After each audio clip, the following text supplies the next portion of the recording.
Cet écrivain voyageur qui avait dit « Voyager, c'est demander d'un seul coup à la distance ce que le temps ne pourrait nous donner que peu à peu ». Je crois que c'est assez conforme à ce sentiment d'avoir voyagé autant dans le temps que dans l'espace. On reste évidemment ébloui par cette faculté titanesque, génération après génération des Yéménites à modeler le paysage.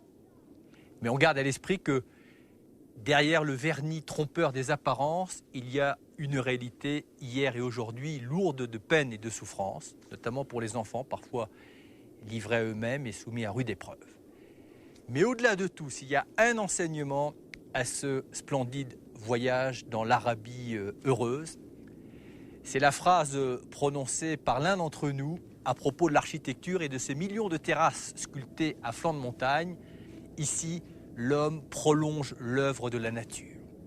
Cette phrase et la réalité dont elle témoigne devraient peut-être influencer l'humanité à un moment où on a une espèce de savant plaisir à entraver, à détruire, plutôt que de la prolonger. Et je pense que prolonger l'œuvre de la nature, c'est probablement là matière pour l'homme pour affirmer sa réelle dimension. Bonsoir.